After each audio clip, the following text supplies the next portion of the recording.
Hello guys, బయట కొనే రాగి పిండిలో గోధుమ పిండి కలుపుతున్నారని మా బాబు కోసం ఇంట్లోనే రాగి పిండి అయితే రెడీ చేస్తున్నాను. ఫస్ట్ స్టవ్ ఆన్ చేసి ప్యాన్ పెట్టుకొని రాగుల్ని వేసుకోండి. వీటిని లో ఫ్లేమ్లో పెట్టుకొని మంచిగా రోస్ట్ చేసుకోవాలి. మాడిపోకుండా చూసుకోండి. రాగులు వేయించుకున్న తర్వాత ఒక మిక్సీ జార్లోకి వేసుకొని ఇప్పుడు దీన్ని పౌడర్లా గ్రైండ్ చేసుకోండి.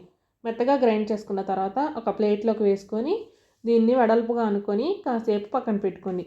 ఒక 10 నిమిషాల తర్వాత దీన్ని ఒక గాజు కంటైనర్లో వేసుకొని స్టోర్ చేసుకోండి.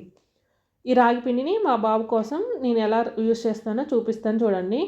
ఫస్ట్ స్టవ్ ఆన్ చేసి గిన్నె పెట్టుకొని కొద్దిగా వాటర్ని వేసుకొని 1.5 స్పూన్ వరకు హోమ్ మేడ్ ఉగ్గు, 1 స్పూన్ వరకు రాగి పిండి, ఒక 1/2 స్పూన్ వరకు ప్రోటీన్ పౌడర్ని వేసుకోండి.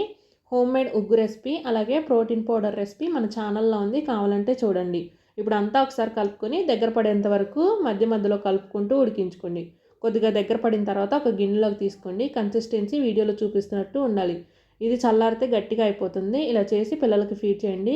పిల్లలు స్ట్రాంగ్గా ఉంటారు, అలాగే హెల్తీగా వెయిట్ గెయిన్ అవుతారు. వీడియో నచ్చితే లైక్ చేయండి, షేర్ చేయండి, సబ్స్క్రైబ్ చేసుకోండి. బాయ్.